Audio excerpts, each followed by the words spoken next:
Iya, saya karena memang juga baru, jadi tidak tahu persis sejarahnya berdirinya ASA. Tapi gereja Hati Kudus Yesus ASA itu menurut saya juga gereja yang dekat dengan paroki, ya kurang lebih dengan Gesali. Maka mungkinlah lebih jauh Gesali dengan ASA ini. Nah, dan tapi ini gereja sudah lama mereka pakai, tapi belum diberkati. Nanti mereka akan cari waktu untuk diberkati gerejanya. Itu kalau sejarahnya nanti mungkin kalian bisa wawancara dengan mereka yang sudah sepuh di sana. Pertamanya saya kurang tahu, tapi pertama namanya itu hanya Hati Kudus. Hati Kudus, tapi kemudian saya mengatakan harusnya kalian dikasih nama Hati Kudusnya Hati Kudus Yesus. Ya kan siapa tuh ada Hati Kudus Maria, Hati Kudus Pesuryon ya kan. Jadi diubah jadi Hati Kudus Yesus sekarang ini mereka namanya. Itu. Sama, jadi mereka yang di jalur namanya Asa-Asa ini kan ini Dayak Tunjung ya, Tunyoy ya, orang-orang Tunyoy. Mereka sangat dekat dengan paroki dan paling gampang untuk juga seperti dua Asa tadi, kor di paroki atau tugas di paroki. Kalau ada kegiatan-kegiatan paroki mereka juga lebih dekat, jadi lebih aktif ke paroki. Kadang-kadang kalau misa juga mereka bisa hadir di paroki juga. Ya, ASA ini aktif. Nanti semoga ada misdinar. Mereka selalu ada misdinar. Komka juga ada, lalu Sekami juga aktif. Terus OMK-nya juga ada mereka. Jadi ini sekali lagi mereka ini sungguh stasi-stasi yang cukup aktif untuk ukuran kita di Paroki Kristus Raja Barong Tokok ini. Walaupun orangnya tidak sebanyak yang dijual ASA tadi, tapi mereka juga sungguh-sungguh aktif dan di masyarakat juga kuat mereka. Jadi kedudukan mereka di masyarakat bergantian. Nanti kayak tahun kemarin itu mereka jatah ekumenenya, maka mereka acara lalu mengundang saya menjadi pembicara ekumene untuk seluruh gereja yang ada di ASA. Iya, karena mereka di sini juga ada banyak gereja, jadi pernikahan-pernikahan yang beda gereja itu cukup banyak. Nah, bagaimana kita mengajari mereka, menganimasi mereka, kalau umpamanya ketemu jodoh, kan ketemu jodoh bisa ke beda gereja, lalu bagaimana cara mereka mengatasinya, solusinya bagaimana. Nah, itulah yang perlu dibina dan itu salah satu tantangan yang saya hadapi di daerah-daerah ASA ini. Ya, gereja ASA ini memang kecil, tidak terlalu besar. Jadi kalau acara besar memang tidak memadai ya, karena umatnya tambah banyak. Skala pembangunan sih enggak, tapi kalau renovasi kecil-kecil itu ada sih rencananya. Seperti bangku-bangkunya juga kurang, mereka semua kan. Karena memang dulu kan mungkin nggak banyak, lalu bangun gerejanya nggak besar, tapi ternyata perkembangannya kan dia di pinggiran kota ASA ini, tidak jauh dari kota Barongtongko. Jadi memang ada sih untuk renovasi kecil-kecil. Nanti kalau mau bangun besar, memang harus cari tanah yang lebih luas, tidak di situ, karena itu kan hanya di seperti rumah penduduk gitu loh di tengah. Gitu. Ya, untuk daerah ASA, artinya Muara ASA, ASA, Jua ASA, Bebas ASA. Kalau Rosario nggak pernah bolong. Mereka tiap malam Rosario, khususnya di bulan Mei dan bulan Oktober.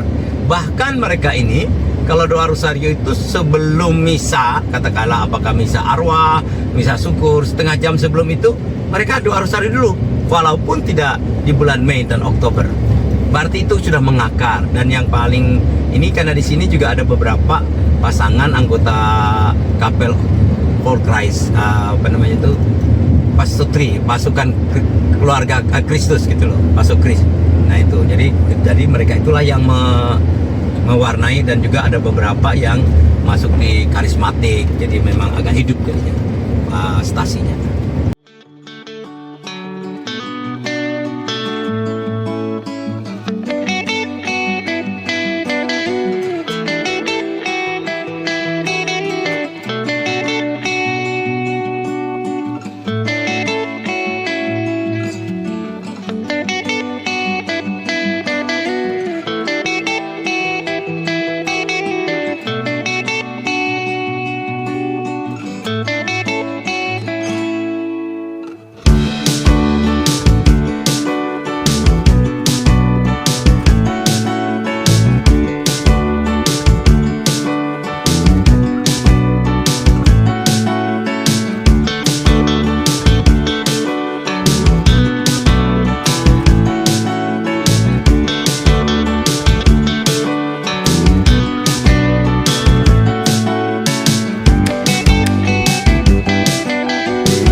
seperti yang dikatakan di sini 1972 itu stasinya mulai ada, disebut stasi. Gereja belum ada gereja. Jadi sembahyangnya kadang di gedung SD seberang, kadang di kantor kepala kampung, kadang di balai desa sembahyang. Jadi belum ada gereja waktu itu yang jadi ketuanya seperti katakan di sini Dr. Mustekan. Jadi boleh dikatakan kami sepupu 2 kali. Dia guru SD dengan SMP bisa dulu itu. Jadi tidak ada yang lain lagi, dia menguasai, boleh dikatakan merangkap aja. Selain SD, SMP, lalu jadi katakan saja jadi ketua stasiun ngurus umat di sini. Di gereja belum ada seperti itu. Berdiri stasi, sudah ada stasi saja lah begitu. Atau lingkungan. Nah, setelah itu kalau tidak salah yang jadi guru agama di SD itu saudara sepupu satu kali saya, yaitu yang sekarang penguara, pasti tahu Bapaknya Olis atau Pak Om, itu guru agama di sana. Padahal dia kan bukan guru agama, tamatannya sekolah guru, tetapi ya karena tidak ada guru agama, boleh dikatakan pastor waktu itu angkat dia untuk mengajar agama sukarela, boleh dikatakan biasa itu. Singkatnya, setelah saya sekeluarga kembali dari Samarinda ke kampung ini tahun 1989, saya tahu itu. Jadi pada tahun itu 89 kalau tidak salah atau awal 90 itu ada penerimaan Prisma. Lalu setelah ada saya mempersiapkan mereka. Penerimaan Prisma tahun 1980 atau 1989 atau 1990 itu masih di gedung SD sana. Kami bisa Uskup Pamanas waktu itu. Nah, setelah tahun 90,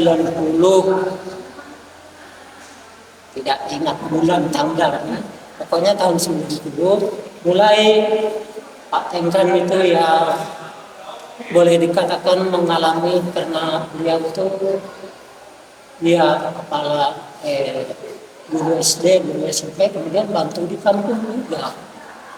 Lalu pasti ikut juga dalam hal politik. Nah, setelah ada saya tahun itu, karena ikut dalam hal politik, lalu banyak tantangan. Maka ya saya tidak tahu persis juga, tapi pasti dia minta dia pindah. Lalu dipindahkan ke Wigu. Nah, sebelum dia pindah, dia serahkan pada saya, serahkan SMP asa ataupun ya, mengurus umat. Saya bilang oke. Tapi untuk sekolah tunggu dulu. Saya tanya, terus terang singkatnya saya tanya rahasianya apa. Lalu diberitahu. Aduh, saya bilang kalau begitu susah saya menangani sekolah ini. Karena saya bukan umat atau awam biasa, guru agama. Guru agama ini berat. Tidak bisa ikut politik. Harus terus terang atau transparan. Itu tidak, ya katakan saja, berusaha tidak berbohong lah. Gitu. Kalaupun pernah berbohong itu hanya bulan-bulan, tidak apa-apa. Makanya saya bilang tidak bisa saya nangani SMP asa. Kalau untuk umat, oke. Karena sejak saat itu saya boleh dikatakan menjadi pemimpin umat di kampung Asa ini, tetapi saya anggap tertua di antara kami umat itu arwah Om Raim, kenal kan? Arwah Om Raim. Saya bilang, Bapak menjadi ketua, saya pemimpin ibadat, karena keuskupan waktu itu ada isi yang lalu bahwa kalau ada yang lain yang boleh atau bisa mengatur umat itu untuk ketua pemimpin, sedangkan guru agama untuk pemimpin ibadat. Makanya Om selama untuk masih hidup, yang punya hidup, ya yang saya angkat sendiri jadi ketua umat, dilakukan dengan master plan gitu. Tahu, tapi yang melaksanakan boleh dikatakan operasional untuk mengurus umat saya. Itu keadaannya sejak tahun 90 itu. Lalu mulai kami berpikir kita ini sembahyang di sana, sini, di situ, di rumah. Masa kita tidak bisa membangun gereja? Nah, akhirnya kami mulai ambil pasir, ambil koral dari Sungai Asa itu, pikul beberapa umat itu diajak, tidak tiap hari juga.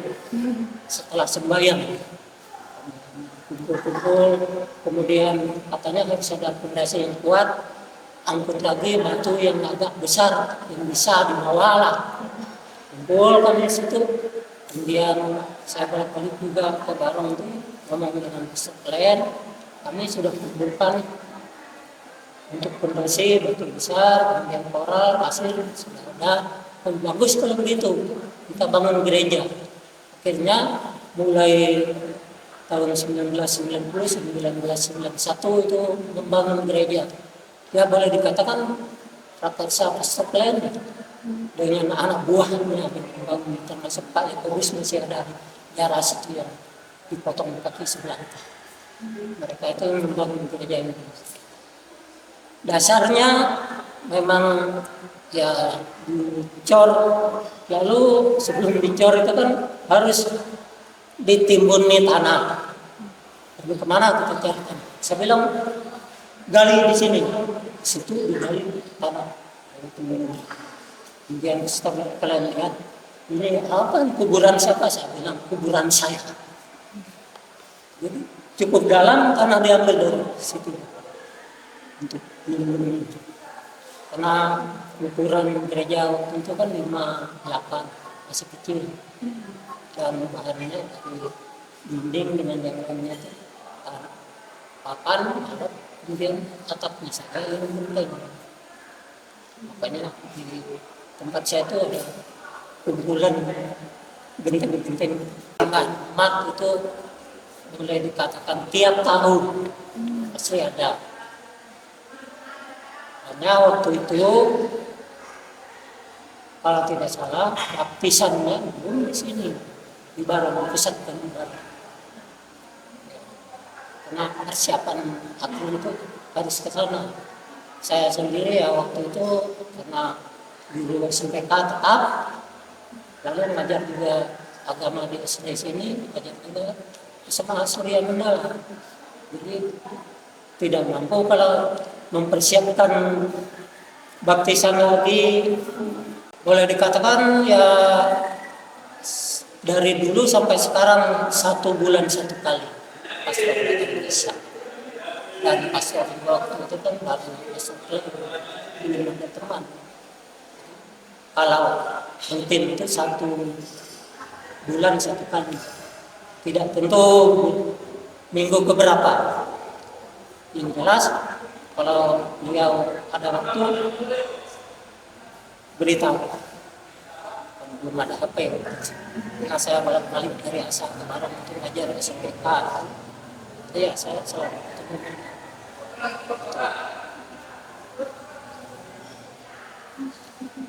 Nah, mulai 1990 sampai 1991 itu mulai bangun gereja, kemudian tidak sampai 1 tahun membangun gereja karena pastor kan ada somel. Mungkin saya perkirakan gereja itu mulai ada itu 91 karena saya ingat 1993 arwah Pepek belum meninggal sudah disemayamkan dalam gereja. Insinyur Husin kan meninggal tahun 1994. Sudah ada gereja. Jadi paling tidak lah 93 sudah ada gereja. Nah, setelah ada gereja yang mulai sembahyang dalam gereja ya seperti sebelumnya, seperti yang saya sebutkan di balai desa, di kantor desa, di sekolahan. Saya sendiri tahun 85 menikahnya di sekolahan tahun 85. Perbedaannya pertama-tama semakin ada gereja itu pasti umat semakin bertambah. Kemudian dalam hal ya khusyuk dalam gereja dulu itu jelas tidak untuk anak-anak nangis biar, tapi lain memang keras. Kita akui sendiri kalau anak nangis disuruh bawa keluar, kalau tidak dia sendiri yang keluarkan dari jendela. Akhirnya lama-lama umat jadi biasa kalau bawa anak nangis bawa keluar. Pelayanan pastor itu selalu berusaha 1 bulan 1 kali sampai sekarang masih 1 bulan 1 kali. Itu rutin. Kalau ada keperluan umat itu lain. Undang pastor pada keperluan ini, kalau pastor bisa lalu acara misalnya kawinan atau meninggal lain yang perlu pastor selalu ada. Pastor selalu siap untuk itu. Jadi dari dulu sampai sekarang masih tetap, karena sekarang itu ya karena pastor boleh dikatakan lebih dari 1, sering pastor di sini, tapi tetap jadwal rutin kunjungan ke stasi itu 1 kali 1 bulan. Sehingga segala keperluan umat itu boleh dikatakan perkawinan pun jarang di gereja, di rumah. Sampai dulu pernah dikatakan kalau meninggal, pernah baptis di gereja misalnya, lalu kalau meninggal sebelum dikuburkan bawa ke gereja juga. Tapi pastor kebijaksanaan daripada repot-repot di rumah saja. Tapi kalau mau di gereja bisa juga. Saya jarang di gereja. Kalau fasilitas dari dulu sampai sekarang belum cukup, masih banyak kurang. Terutama kalian sendiri lihat, kalau dilihat di kolej ini bagus altarnya, tapi kalau dibuka, aduh, itu ya saya sudah berapa kali katakan. Karena meja ini meja biasa dipakai. Pertama dulu mereka pakai untuk mencat, jadi ada bekas bercat. Sehingga itu yang saya bilang karena dipoles dengan kain ya bagus. Tapi coba kalau itu dibuka, jelek. Itu belum bisa. Kemudian yang lain juga sebenarnya kursi ini masih kurang.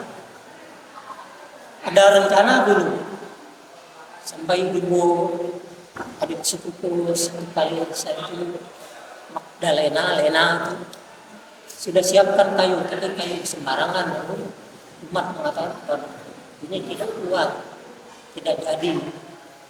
Rencananya kan buat bangku seperti barang itu, buat bangku.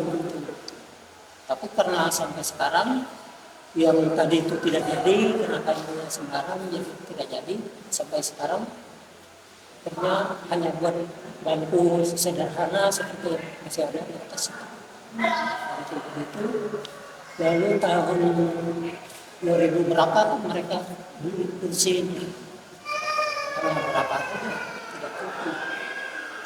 Fasilitas kursi, pokoknya fasilitas dalam gereja masih Kalau sebut banyak, tapi ya sudah lebih dari separuh lah, sudah ada hasilkan, sudah ada.